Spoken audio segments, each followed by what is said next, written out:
Tapi yang bikin judul Mulut Mega Bau Solar itu Anda? Anda yang bikin? Jadi dalam kesempatan itu saya ceritakan kan waktu itu kan PDIP, tapi saya kira cuma di Indonesia, Mas, negara yang menggunakan bahasa so-called Minoritas sebagai bahasa nasional. ya, betul. Coba lihat negara lain, Mas. Kita lah keliling Indonesia di mana-mana, di pelabuhan Iya, kan ketemunya orang Madura, orang Bugis. Betul. Iya kan? Iya betul. Itu konektor tuh, Mas. Konektor itu. Walaupun kadang-kadang image-nya tukang berkelahi, tapi ternyata mereka mempersatukan kita semua. Itu sisi lain, Mas, perlu di. Ya, tapi itu kan kelemahan kita dari dulu ya. Betul. Kalau kita lihat Belanda menjajah Indonesia dengan itu bukan itu. dengan agama, tapi melalui kontrak-kontrak dagang kan. Kontrak dagang. Ada 200-an kontrak dagang dengan sultan dan apa segala macam yang merugikan kita. Sultan raja diundang ke Eropa, dikasih gelar kehormatan, dipakai mahkota. Suruhlah tanda.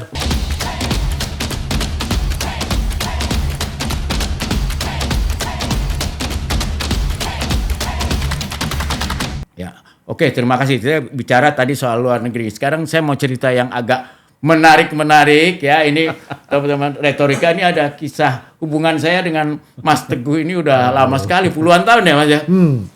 Siap sebagai senior. Ya, jadi saya kebetulan tadi pagi baru aja menghadiri sidang vonisnya Laras ya, yang alhamdulillah diperintahkan hakim untuk segera dibebaskan ya, walaupun dijatuhi hukuman percobaan. Saya teringat Bung Teguh langsung. Dulu saya duduk itu di pengadilan negeri Jakarta Selatan dengan teman-teman dengan maksud ikut mendukung Bung Teguh ini yang waktu itu kita dengar mau diserbu oleh kelompok FPI.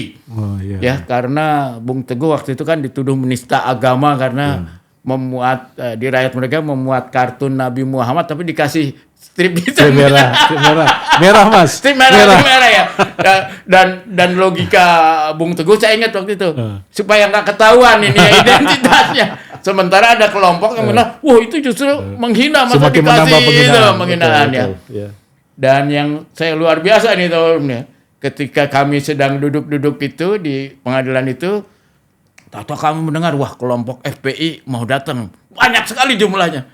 Lalu kita mulai bicara, wah ini gimana ya, kita melawan karena polisinya juga nggak banyak, atau kita kabur aja ya. Kita lagi mikir-mikir, taunya Bung Teguhnya malah pergi datang peluk-pelukan sama kelompok ini. Jadi ini luar biasa lah. Jadi menurut saya Bung Teguh ini memang selalu out of the box gitu ya. Mungkin untuk mengingatkan gimana sih ceritanya waktu kartun itu. Mas BAM nyuruh kita bicara satu hal yang saya berupaya betul untuk tidak membicarakannya. Ampun. Iya. Jadi gini, Mas. Semoga ini tidak. Yang ini kan pelajaran buat rekan-rekan kita yang masih muda-muda ya. Ya, jadi kan ini semuanya berawal dari bulan Oktober 2005. Ya. Waktu itu Jylland Posten di Denmark bikin sayembara untuk bikin cover buku tentang Islam katanya untuk anak-anak. Nah, banyaklah masuk desain-desain gambar ke Jylland Posten, kemudian dipublikasikanlah beberapa di antara yang potensial jadi cover gitu. Adalah gambar itu kan, gambar oke, saya deskripsikan saja, laki-laki brewok, kemudian turbannya itu dari bom. Ya kan? Nah, media saya waktu itu kan punya pembaca di Denmark. Kan waktu itu kan belum begitu banyak media online betul, jadi betul. Kita masih punya orang Indonesia Anda pionirnya lah ya di situ, saya ingat media saya salah satu lah, walaupun Tempo.co kan lebih dulu Tempo Interaktif lebih dulu kan. Nah, jadi mereka yang kirim email kasih tahu ya kan ke redaksi gitu bahwa ada peristiwa ini di Denmark, kemudian orang-orang Islam protes tapi kok kelihatannya tidak diberi perhatian gitu ya kan. Terus kita pelajari kasus itu. Terus saya sejak awal sudah bilang, wah ini sih bukan gambar Nabi Muhammad gitu. Kartun namanya juga siapa yang bisa bilang ini wajah Nabi Muhammad gitu kan. Paling ini juga penghinaan lah. Maksud saya ya penghinaan karena yang bikin gambar ini yakin bahwa Islam itu agama teror kan gitu. Beda sama kita kan yang orang Islam gitu. Karena ini dalam suasana ketika itu lagi war on terror, betul. War on terror ya. 2005 kan. Nah, jadi kita udah muat sebetulnya gambar itu di bulan Oktober 2005. Kita sudah hubungi Kemlu.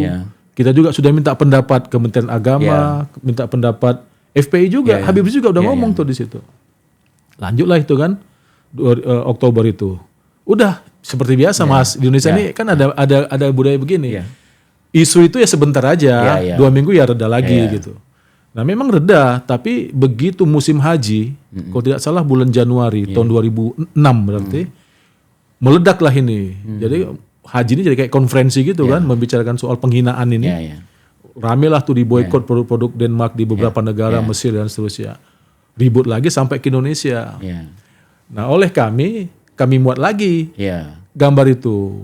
Barulah tanggal 2 Februari itu. Tapi dikasih ini merah. Dulu juga kasih merah. Kasih merah. Ribut lagi kan, rame lagi. Nah saya pembelaan saya kan cuma itu ya, cuma yang tadi saya sudah sampaikan bahwa tidak ada yang bisa menjustifikasi. Ini soal pendidikan politik, soal pendidikan umum aja. Ada pendidikan doktrin ya di masyarakat satu negara gitu bahwa Islam itu begini-begini, beda sama kita. Saya bilang kalau misalnya kita marah-marah jadi bener dong. Dia punya keyakinan bahwa kita nih agama yang mengajarkan kemarahan gitu. Makanya saya nothing tulus gitu. Nah, dan itu ini Mas, itu kan sedang Piala Dunia. 2006 tuh di mana ya Piala Dunianya ya? Di Jerman ya? Iya, mungkin Jerman ya. Jadi setelah dari polisi selama Piala Dunia itu nggak ada lagi pergerakan pemeriksaan tuh Mas. Semua sibuk nonton bola kali ya. Habis Piala Dunia bulan Juli dilimpahkan ke kejaksaan. Dan kita nggak tahu siapa yang laporin ya? Ada, sebenarnya saya tahu ada. Tapi nggak jelas sampai sekarang. Nggak jelas ya. Saya juga lupa ingat marganya saya ingat. Nah, tapi namanya saya lupa. Nah itu juga katanya sih orang biasa aja yang laporin. Polisi nggak ada masalah, penyitaan biasa. Tapi setelah dilimpahkan ke Kejaksaan Tinggi, Anda ditahan. Saya itu ditahan. masalah.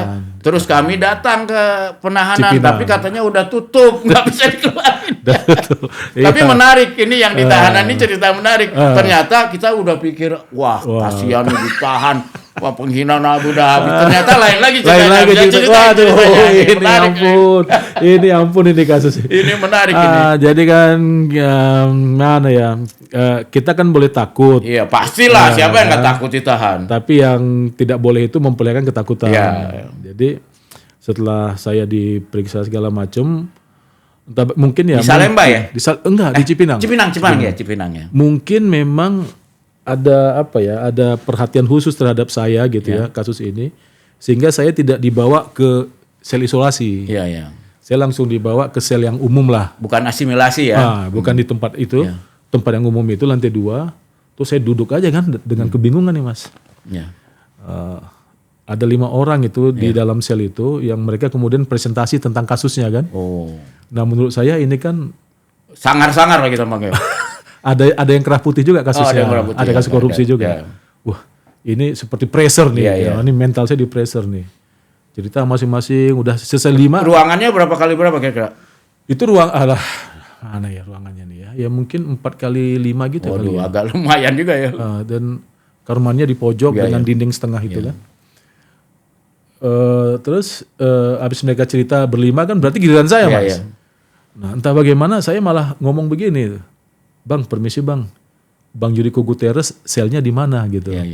Nah kenapa saya sebut Judiko Guterres? Karena saya tahu dia sedang di Cipinang. Waktu dia di Salemba, saya pernah wawancara dia. Dan Judiko Guterres ini buat yang anak muda belum kenal tuh bisa ceritain Mas ya. Jadi Judiko Guterres ini Panglima pro integrasi di Timur waktu itu, karena dia kan integrasi ke Indonesia. Dia jagoan gitu ya. Sekarang sih di Kupang gitu.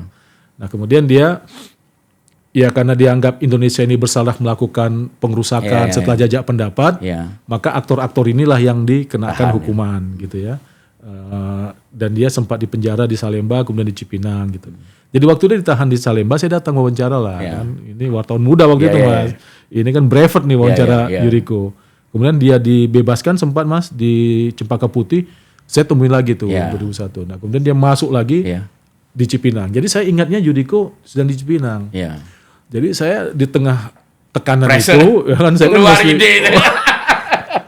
jawabannya itu lebih mengejutkan. Di sebelah dia bilang, wah ya sudah, saya ke sebelah dulu, ke tempat Bang Judiko. Wah, saya bilang ya abang dong, untuk memperlihatkan kedekatan nih. Bang saya bilang, nah Judiko masih ingat kan? Dia bilang, loh ngapain Mas? ada isu apa nih? Iya, malam-malam lagi ya. Menjelang Sore. maghrib. Maghrib. Dia kira saya mau wawancara dia. Ya kan saya bilang, enggak bang, saya masuk nih bang. Loh, kasus apa dia bilang? Ya, saya nggak bilang kasus penistaan agama. Saya bilang kasus pers, ya kan? Kasus pers. Oh, terus dia cerita ini, cerita itu, jenderal-jenderal yang datangin dia ya. Udah setengah jam saya kira cukup. Saya pinjam teleponnya. Saya telepon istri ya. Saya telepon istri saya baru pulang dari rumah sakit melahirkan anak kami yang kedua. Saya telepon, saya bilang, Bun, ini nomor Bang Yuriko, nanti kalau ada teman-teman telepon kesini aja gitu. Udah saya masuk ke sel saya. Saya disambut macam jagoan lah. Paling enggak di bawah perlindungan Yuriko. Udah, Bang, nanti Abang tidur di sini, Abang udah makan. Itu. Jadi memang penjara tuh gitu, Mas. Penjara kami itu kan satu blok ini sama ukuran. Dia penguasa blok lah ya. Cuma ini 2 sel istimewa. Kalau sel yang lain, walaupun dia ukurannya sama, tapi isinya 13, 15, paria lah ini, Mas. Jadi memang kita kalau paria masuk penjara, ya paria juga. Paria banget lah. Nah, sel sebelah kami ini sel korve. Mereka lah yang bersih-bersih sel. Abang mandi, abang apa? Saya mandi, jongkok. Saya lagi mandi, Yuriko masuk. Mas Teguh, katanya kan. Saya berdiri. Apa bang? Ada telepon dari RCTI. Oh. Makin naik lagi ya. Yang telepon Dandi. Oh, Dandi. Dia telepon saya terus telepon saya. Itu di dalam, Mas. Tapi kembali ke kasus tadi, akhirnya saya dilepas ya. Setelah itu saya dilepas, ditangguhkan. Sempat ada tawaran deponering. Tawaran deponering. Saya bilang kalau deponering, saya bilang gini, nama saya kan udah rusak nih, saya bilang harus dibersihkan. Tapi yang membersihkan itu bukan deponering, saya bilang. Pengadilan aja ya. Deponering kan hak jaksa ya. Hak jaksa. Saya bilang diselesaikan di pengadilan aja. Udah kita pengadilan katanya. Baru saya gerilya tuh. Jadi kalau tadi Mas BHM bilang saya pelukan sama teman dari FPI, karena gerilya udah selesai kasusnya ya. Saya udah ke FPI, saya ketemu Abu Bakar Ba'asyir. Jadi kelompok radikal saya samperin, kelompok moderat Pak Din Samsudin sama Pak Maruf Amin saya datengin gitu ya. Dan mereka semua kasih dukungan. Maka waktu persidangan itu saya sangat percaya diri dan hanya 4 kali kan akhirnya putusan sela gitu. Dan putusan selanya kan mengatakan bahwa penggunaan pasal 165A penistaan 156A penistaan itu keliru, tidak tepat lah tidak tepat. Jadi hakim menyarankan pasal yang lain gitu. Dan jaksanya setuju gitu ya. Setuju. Karena udah ada. Enggak. Jaksanya banding. Oh, jaksanya banding. Kan kondite dia, Mas. Oh ya, kondite ya. Dia banding, dibanding dia kalah. Terus kasasi lagi dia enggak? Kemudian saya ke Hawaii sekolah. Nah, pas saya ke Hawaii orang bilang memang Teguh ini agen CIA katanya. Jadi ada yang tuduh agen FPI, ada yang tuduh agen CIA. Saya bilang terserah lah gitu. Sekarang jangan-jangan ada yang tuduh agennya Venezuela. Agen korup. Agen korup ya. 15 kali ke Korea Utara udah memenuhi syarat ya. Tapi apa ya, selain itu Anda kan berapa kali kasus ya? Selain itu ada kasus apa lagi ya waktu itu ya? Ada kasus banyak, Mas. Iya, banyak banget aku ingat ya. Aku agak pusing juga di Dewan Pers dulu dengan Teguh nih. Rakyat, ya Mas tahu lah, koran saya kan Rakyat Merdeka. Ya, jadi kita sekarang kalau lihat media ngomongnya kencang-kencang gitu, kita udah masa udah lewat lah. Tapi kalau yang bau solar bukan ya, bukan Anda ya? Saya juga itu. Oh, Anda juga ya? Saya juga. Jadi waktu cuma yang jadi tersangka bukan saya. Iya, si penanggung jawab halaman kan, siapa namanya? Sebetulnya penanggung jawab halamannya 2, Bang Supratman dan saya. Cuma karena waktu itu dia paling senior. Satu, terus yang kedua saya ditugaskan almarhum Pak Margiono ke Damaskus untuk liputan perang Irak. Jadi saya selamat. Ya, tapi saya akhirnya dapat satu kesempatan itu, Mas, untuk menjelaskan kepada anggota DPR dari anggota fraksi PDIP ya. Dalam satu reses tahun 2000 berapa gitu ya. Karena tapi yang bikin judul Mulut Mega Bau Solar itu Anda. Anda yang bikin. Jadi dalam kesempatan itu saya ceritakan kan waktu itu kan PDIP sudah jadi oposisi. Kemudian saya diundang untuk bicara tentang bagaimana partai oposisi ini harus bersikap di parlemen. Nah, jadi ya udahlah, soal apa yang saya omongkan itu hal biasa. Nah, pada saat tanya jawab, ada anggota fraksi PDIP yang wanita, saya masih ingat duduk di depan, dia bilang, tapi jangan bikin berita macam gitu dong, ya kan? Terus saya punya kesempatan tuh, wah ini kesempatan jelasin. Saya tanya siapa yang baca berita itu sebetulnya, saya gituin kan? Karena menurut saya itu beritanya faktual. Terus mereka nggak ada yang bilang baca kan? Nah, terus saya bilang ya, jadi sebetulnya berita itu faktual juga. Cuma fakta yang diangkat dalam berita itu bukan fakta tentang apa yang tertulis, tetapi fakta bahwa dalam menyampaikan aspirasi memprotes kebijakan negara di bulan Maret tahun 2000 berapa berarti itu? 2004 lah ya. Itu masyarakat sudah menggunakan banyak hal. Gambar Ibu Mega diturunkan, dibakar, dilindas. Namanya orang marah gimana ya kan? Ya kayak zaman Pak SBY dulu kan juga aneh-aneh kan? Zaman Jokowi ya. Bahkan ada yang bikin website porno judulnya SBY itu tuh, kan. Waduh kan. Namanya orang marah gitu pada kebijakan. Nah, termasuk ada aktivis waktu itu yang menggunakan kalimat itu sebagai apa namanya? Itu ungkapan. kalau nggak salah poster ya? Enggak, ungkapan, pernyataan. Ya? Dia pernyataan. Akhirnya ya udah, itulah yang jadi headline gitu. Jadi faktanya itu fakta kemarahan, fakta protes gitu, bukan fakta Ibu Mega bawa apa, siapa yang tahu bukan gitu. Bukan pendapat Anda, itu adalah pendapat orang yang Anda tulis itu ya. Ya saya jelaskan begitu, akhirnya tenang kan. Tapi ya teman saya, rekan saya Bang Sub kan dia sempat kalau tidak salah 6 bulan percobaan. Ya, percobaannya. 6 bulan 12 bulan percobaan. Ya, 6 bulan 12. Kayak kasus Selaras inilah ya. Tadi, 6 bulan, tapi kalau nggak salah 1 tahunan pengawasannya. Percobaan ya. Dan itu memang mungkin ya kalau realistis tentu orang pengennya bebas murni, tapi paling enggak itu lebih mendidik lah hukuman seperti itu ya. Karena ya memang gimana ya, kalau saya ingat zaman-zaman itu saya juga kadang-kadang berpikir, jangan-jangan nih kita punya kontribusi juga terhadap, maksudnya kita tuh kami ya, saya lah gitu ya, punya kontribusi juga terhadap sekarang clickbait apa kan gitu kan. Itu kan barangkali untuk ukuran hari itu itulah clickbait barangkali. Gimana? Anda menyesal nih sebagai judul-judul? Enggak menyesal. Enggak menyesal kan, harus kami kan koran eceran Mas. Iya. Tapi headline yang menjualnya headline. Kami kan kalau langganan. Kalau zaman saya itu Pos Kota dulu kan bilang apa ini diperkosa, padahal itu judul film gitu kan. Iya, tapi saya pasti tidak akan sekonyol itu kan. Karena saya kan waktu itu di AJI, ya kan. Kemudian saya ketika itu juga ikut kursus jurnalisme sastrawi. Saya serius juga dengan Mas Andreas itu. Jadi saya juga dengan Mas Andreas ya. Iya, dengan Mas Sono saya ikut. Kemudian kan memang penugasan saya itu kan ke tempat-tempat yang menurut saya lah ya nggak sembarangan lah ya, perang apa segala macam. Jadi saya pikir sudah yang paling moderat tuh di koran itu. Kebayang kalau yang lain gitu. Jadi Anda tuh kemana aja selain ke Damaskus, ke Venezuela, Lebanon, hari ini baru dibom saya ke sana gitu ya. Kemudian ya banyak lah Mas. Saya pikir ya cukup banyak. Lebanon itu juga menarik ya sebetulnya ya. Menarik ya.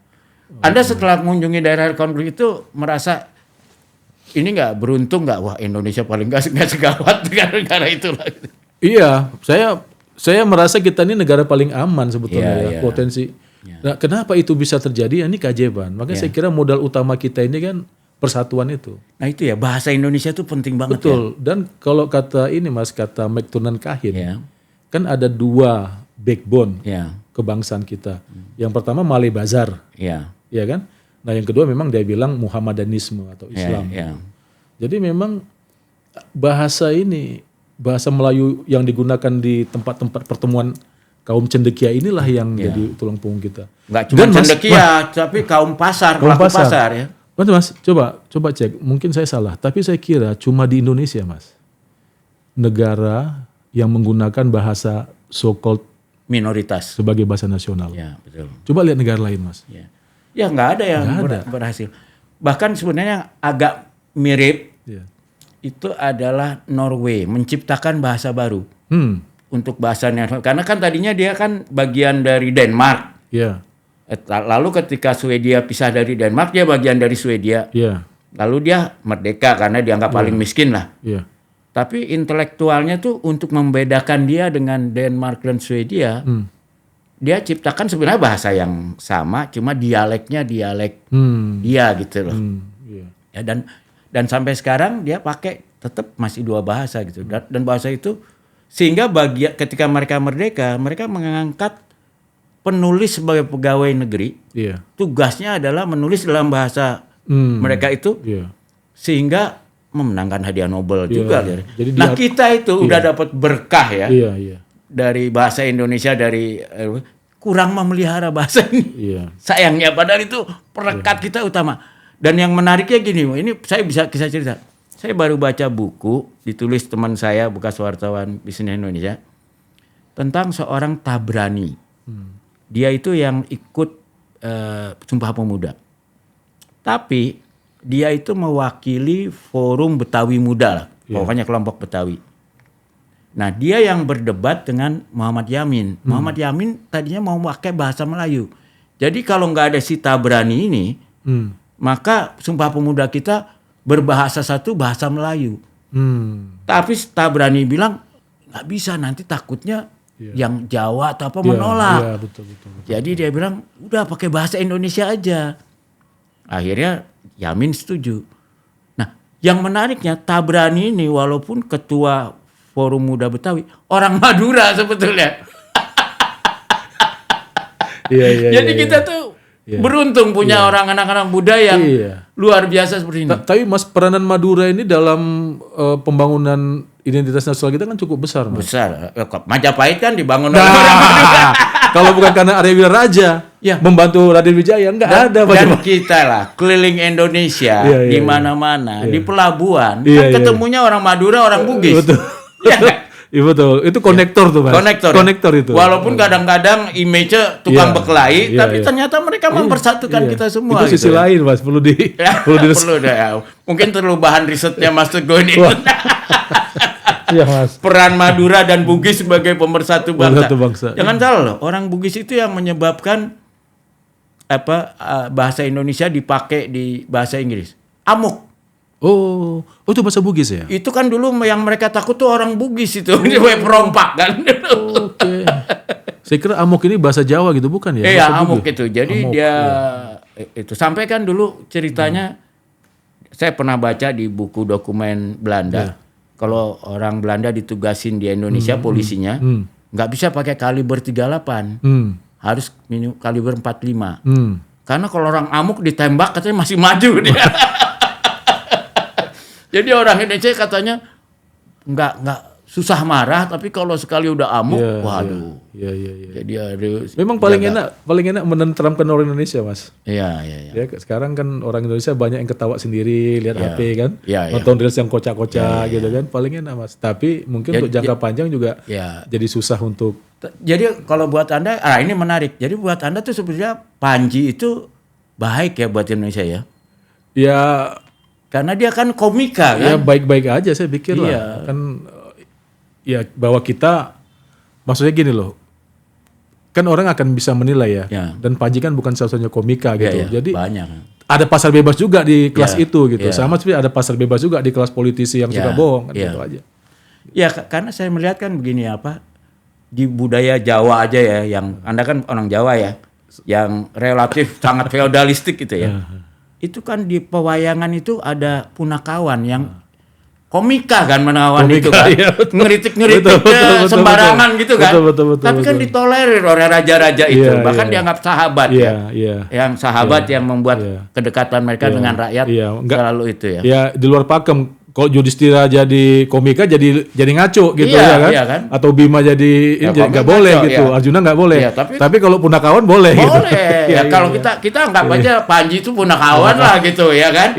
Jadi kita nikmati lah gitu. Malah kan buat rakyat tuh jadi kelangenan kan.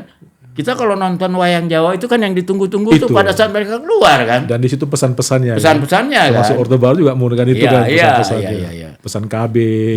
Macam-macam. Iya. Emang asik nih ngobrol sama Mas Teguh nih, mudah-mudahan nggak kapok. Nah, ini mau kemana lagi sekarang? Ini kita ada diskusi tentang ini Mas, tentang wilayah perbatasan. Mau kemana? Ke Hotel Sahid nih, Sahid S2-nya. Gitu, perbatasan dengan? Ada kelompok namanya Indonesia Beyond Borders ya. Mereka punya kepedulian terhadap wilayah-wilayah kabupaten kota di perbatasan kan banyak sekali gitu. Oh, terluar itu ya, yang kayak pulau apa? Ya. Pulau apa namanya? Dekat Filipina itu apa?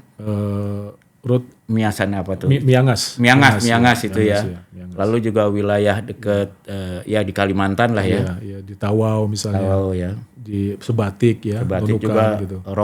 Pulau Rote. Ya. Lalu kalau yang dekat Singapura itu ada Pulau Teropong apa segala ya. Oh, ya dekat Natuna situ Mas. Ya. Ya. Jadi itulah diskusi tentang bagaimana memainstreaming. Menjadikan ini harus utama gitu. Sering dibicarakan tapi ya saya khawatir juga orang Indonesia ini enggak kalau sebetulnya kalau mau itu tinggal baca buku zaman dulu, buku Belanda kebijakan mereka punya armada laut terbesar di dunia, kabotage. Dulu bagaimana Belanda aja zaman dulu udah ngerti, oke, ini dikontrakin ke swasta. Tapi kapal-kapal yang di luar-luar itu dia tuh juga dapat uang tambahan sebagai patroli dan juga logistik ya. Jadi tidak hanya mengandalkan pasar gitu loh. Sementara buat pemerintah ini lebih murah daripada punya patroli kapal militer khusus gitu. Jadi kapal-kapal perintis niaga ini dikasih tugas tambahan, tentu diberi keuangan dan reguler mereka jadi yang menjaga dan merawat perbatasan gitu loh. Ekonomi juga bangkit. Ekonomi jalan. Kadang-kadang kan ada perdebatan apakah perdagangan mengikuti kapal atau kapal mengikuti perdagangan. Ya daripada berdebat, udah sediain aja kapalnya aja, ya kan, supaya kapalnya merasa tidak rugi. Ya sebagian dana untuk patroli laut kasih aja ke dia gitu loh, kan lebih murah. Kalau perlu pelaut-pelautnya dikasih latihan sebentar kan dari pasukan cadangan. Iya. Ya, nah, kan? yang bisa menangkap ini sebagai peluang bisnis ya tadi tuh Madura dan Bugis itu. Nah, itu ya kan. Ya.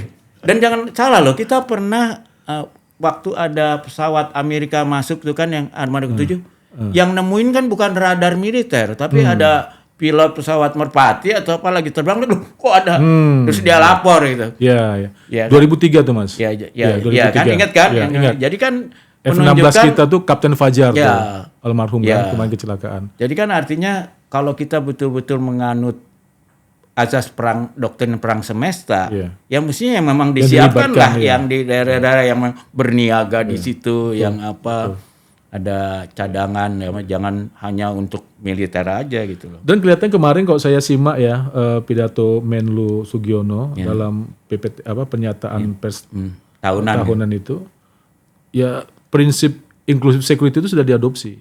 Jadi Menlu kan bilang bahwa ketahanan itu ya dari dalam gitu. Ya.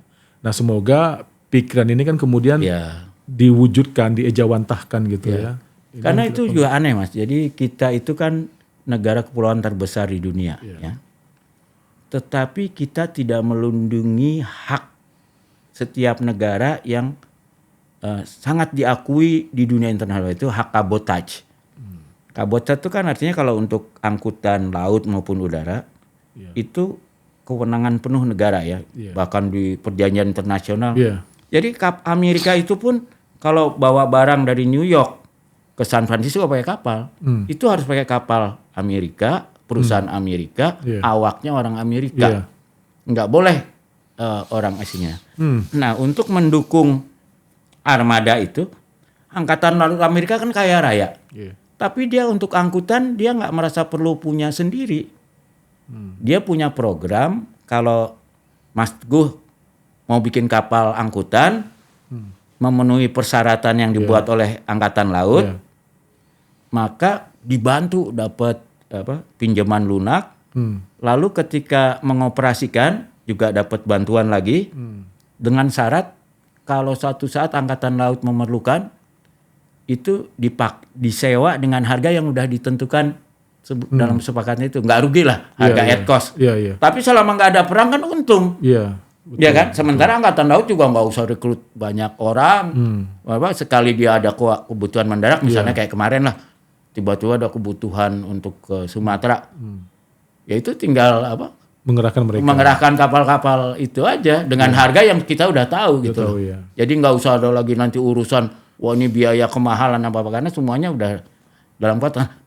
Negara yang kaya raya kayak Amerika, kayak NATO di Amerika juga ikut aja melakukan gitu. Kenapa kita enggak? Kalau gitu kan swastanya bisa berkembang, tentaranya juga lebih efektif tanpa harus ngurusin beban yang terlalu berat. Tinggal di channeling aja ya. Ya kita tinggal niru aja sebetulnya, nggak usah menciptakan juga gitu. Atau bahkan meniru yang Belanda zaman dulu, tinggal baca lagi bukunya. Kan kayak apa? Film Dunkirk nih ya. Ya, dan Kan gitu kan. Akhirnya kan kapal-kapal sipil itu yang menjemput tentara yang terdesak. Kita tuh sial gara-gara ini, Mas. Jadi waktu Indonesia merdeka kan baru diakui Belanda melalui konvensi meja bundar. Nah waktu itu hubungan masih dekat kan, akan kerjasama. Termasuk bahkan ayah saya dapat beasiswa sekolah akademi militer di Belanda ya. Dulu Rudini di Angkatan Darat karena hubungan baik. Tapi lalu hubungan memburuk karena Papua kan, Irian kan. Akhirnya kita pecah. Nah ketika kita pecah itu Belanda udah melihat tadinya kita punya armada kabotage terbesar di dunia yang sisa Belanda kan. Ketika kita mulai gitu, Belanda tarikin kapal-kapalnya keluar dari Indonesia. Nah ketika kita pecah betulan, kapal-kapal itu kemudian dibeli oleh satu perusahaan Hong Kong, satu perusahaan Singapura. Karena kapal-kapal itu memang spesifikasinya untuk seluruh pelabuhan di Indonesia. Masuk sungai, jadi lunas, apa segala. Akhirnya dua perusahaan itu yang menguasai armada laut Indonesia karena mereka yang punya kapalnya. Dan sampai sekarang kita tidak bisa mengembalikan kemampuan seperti zaman Belanda itu. Tidak bisa tapi tahu atau memang nggak tahu? Nah, yang sekarang ini. Karena setiap ada orang yang tahu dan ingin mengembalikan itu, dua armada ini kan pasti menghalangi kan. Ya, dan jadi mereka pasti nggak mau lah. Makanya waktu kita bikin undang-undang kabotaj, zaman Pak SBY berhasil gol, tapi untuk menjalankannya dihambat terus. Dihambat terus sampai 5 tahun lebih dan kemudian akhirnya aturan di bawahnya itu entah gimana caranya ngelobi. Jadi undang-undang kabotaj itu jadi cair lah. Jadi padahal itu salah satu alat pemersatu kita tapi ya kadang-kadang pejabat kita gampang disogok sedikit sih udah merugikan negaranya banyak gitu. Ya itu. Ya tapi itu kan kelemahan kita dari dulu ya. Kalau kita lihat Belanda menjajah Indonesia dengan itu bukan dengan anggaran tapi melalui kontrak-kontrak dagang kan. Kontrak dagang. Ada 200-an kontrak dagang dengan sultan dan apa segala macam yang merugikan kita. Sultan raja diundang ke Eropa dikasih gelar kehormatan, dipakai mahkota. Suruhlah agak mabok dikit kali suruh tanda tangan kontrak. Penjajahannya kan melalui itu, bukan penjajahan dia diserbu dengan militer bukan. Jadi kita harus belajar dari sejarah itu ya. Janganlah jadi pejabat lokal yang gampang-gampang nanda tangan kontrak yang merugikan kan. Dia wine-nya setengah udah mabuk dia. Iya, terima kasih banyak ya Mas Sugeng ya, jangan kapok ya dan saya mohon maaf kemarin ya kita ada miskom ya. Aman. Jadi gitulah ya para penikmat nih ya, sambil kita menikmati kopi para penikmat retorika ini tadi udah dengar sendiri ya Mas Teguh Santosa janji mau balik lagi nih satu-satu mungkin habis acara seminarnya karena masih banyak ceritanya yang seru-seru itu yang belum beliau keluarkan mungkin mesti dikasih kopi yang agak kental dikit nanti bisa keluar ya. Oke, sampai jumpa. Makasih.